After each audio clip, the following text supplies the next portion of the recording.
and welcome to Wrong Way. Yeah! Today I'm going to walk you through the MiniMotors DUALTRON Thunder. Let me tell you more about it. Wrong Way. First of all, also big shout out to Zwinne Miasto. They provided me with this scooter for testing purposes, and if there are any discounts for a scooter at Zwinne Miasto, they're linked below. This video will be very similar to the one I made about the Wolf Warrior 11 Plus. It will be linked here. So I just made a lap around Warsaw, testing the different abilities of the scooter, acceleration, top speed, hill climb, and so on. So, let's just jump into it.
Okay guys, so right now we are at our magnificent hill climb location number 1. It's around 25 degrees steep, should be a walk in the park for the DUALTRON Thunder. Brakes are really good here.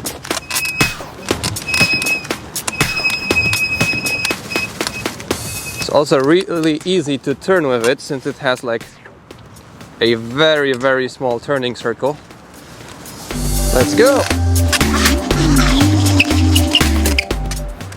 Very easy, no trouble whatsoever. And these tubeless road tires are really grippy, so it's really good for these kind of situations. Probably a lot worse for grass and, mud, gravel and so on.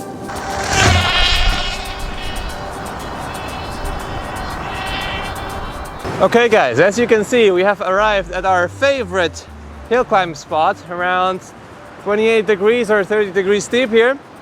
That's where a lot of scooters fail in my tests.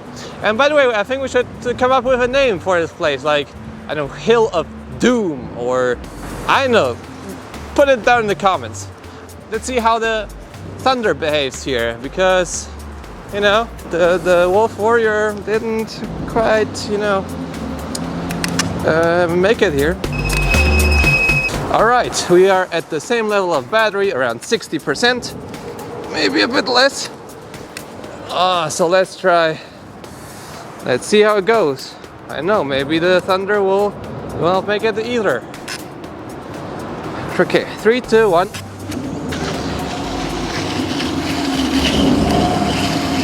Burning rubber. Whoa! Quite a lot of burning rubber, but he made it! You know, let me try it once more for you. Maybe it was just sheer luck. Oop. That was bad. Okay, another last time. Ugh. Shit.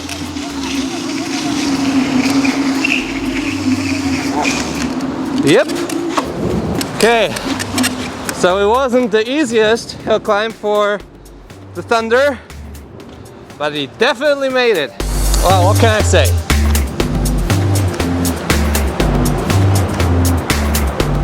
I also wanted to show you, because I think it didn't come up across in the earlier video so much. It is like it has no play on the handlebars like whatsoever, and the sound you can hear it sometimes in the GoPro videos, but actually I eliminated the sound later on, the squeaky sound.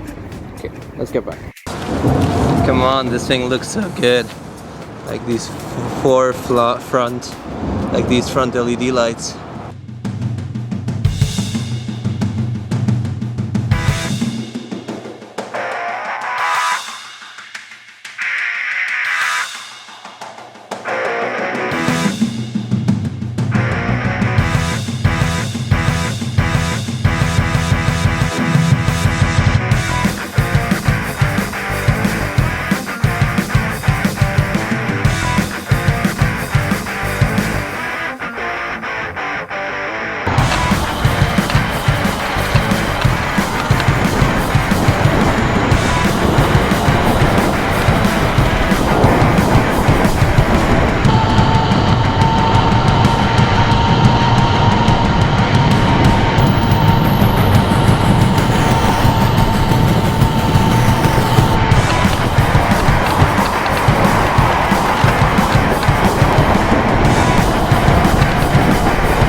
Possible as well, but I think honestly that the DUALTRON Thunder is the best in this gear regard, because I can also like turn.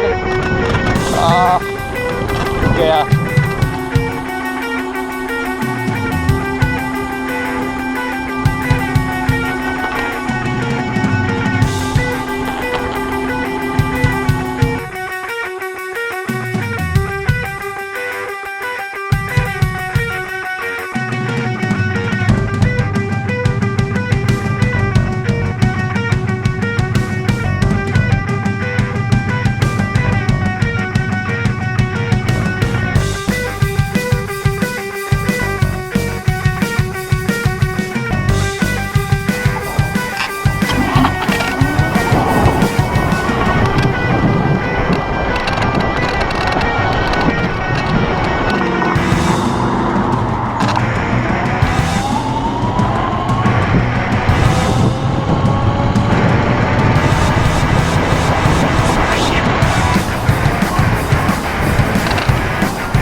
Now I can't deny that I really like this scooter, but after testing the Ryan RE80, everything is just so painfully slow. I mean, yeah, I miss that experience so much. But anyways, let's get back to the DUALTRON Thunder. So this is a 44 kilogram scooter, so it's way lighter than the Wolf Warrior 11 Plus. It is a bit shorter, it has a shorter wheelbase.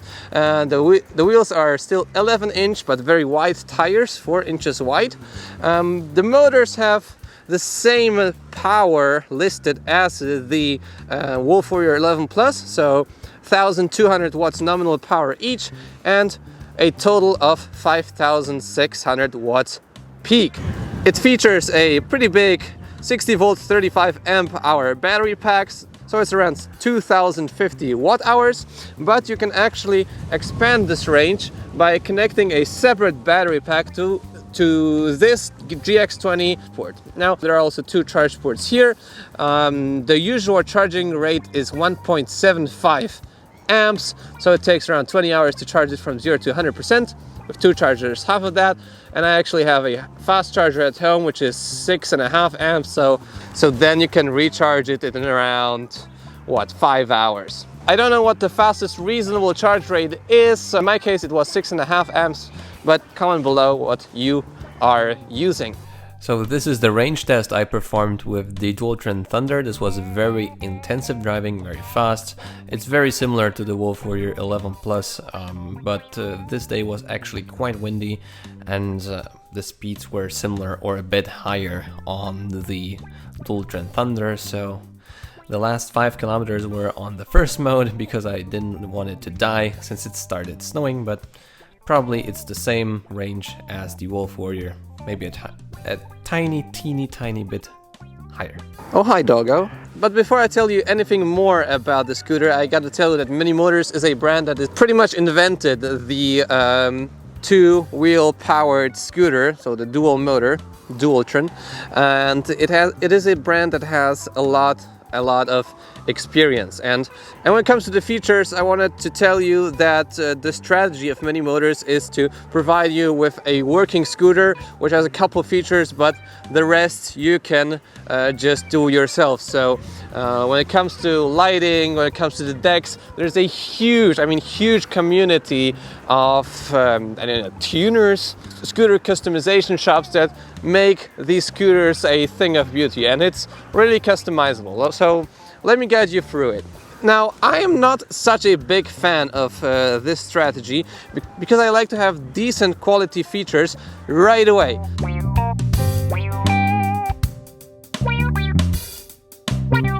So for example, if I were to order a motorcycle, electric motorcycle, I would like it to have like decent lighting, because though these front lights look really awesome and make this scooter resemble like a battleship or anything or something like that, they provide you with little to no lighting in the night. They just show you, or they just show a pedestrian or a car that a scooter is driving here. Now there's decent rear lighting, you can see it here. It has these two red lights. It also has brake lights, so if I press here, the red lights shine stronger, and there are also these emergency lights. You can also turn them on here for some reason. For some reason, the DUALTRON Thunder has these emergency lights. Now, these are orange lights. I would really like to see indicators here, also in the front, like on the DUALTRON X. And so yeah, I really miss good lighting on the scooter, but that's what you get here.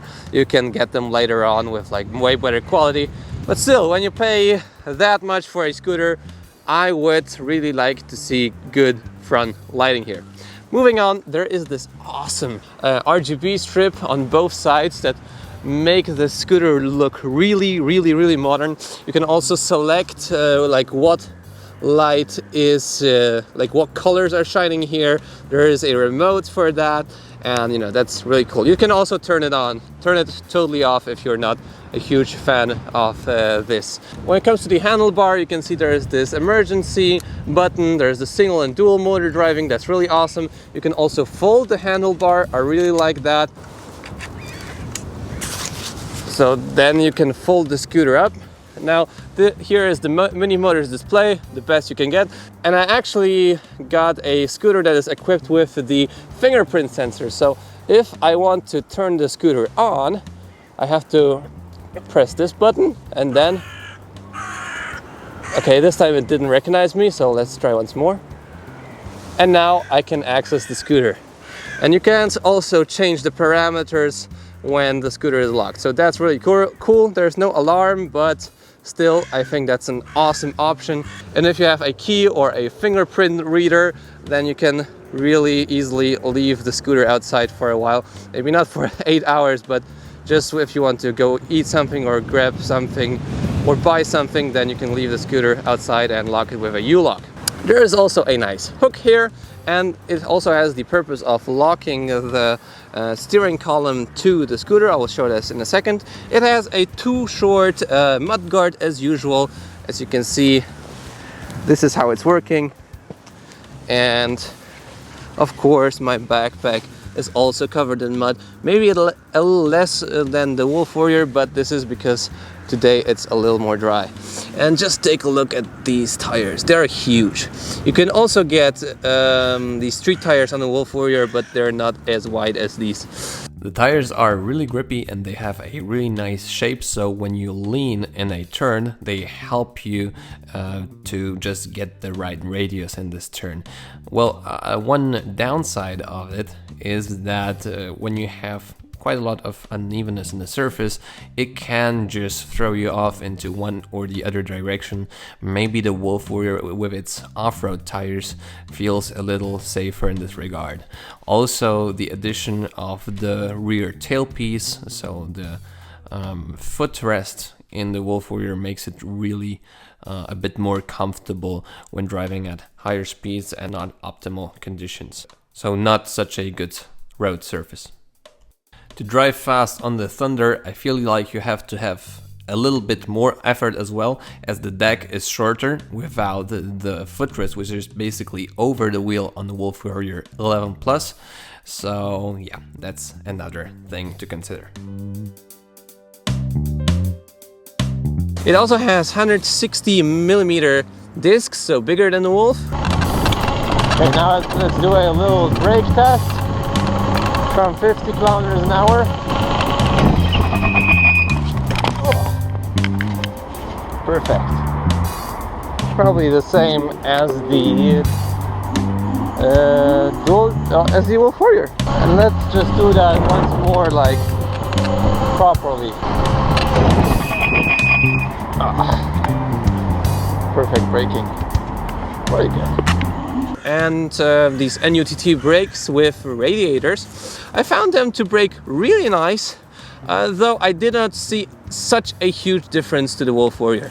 And by the way, if we're here, there's also lighting underneath the scooter, these blue LEDs, but you can actually also see a radiator here. Yes, this is to cool the scooter down, and this is really awesome because, you know, 5,600 watts of power can get really toasty. That's not on the Wolf Warrior 11 Plus. I really like also the design here, all the details. You can also turn off all the lights with the press of the button here, but usually you don't need to, because when you turn off the scooter with this button here, all the lights turn off. That's not available on the Wolf Warrior either. Now let me just fold it real quick. One more thing I wanted to mention is the suspension. This scooter has elastomeric suspension, so you can actually exchange the hardness or softness of these cartridges in the rear. And there are also a lot of scooters that are lowered down, and then the Dualtron Thunder looks really, really sick.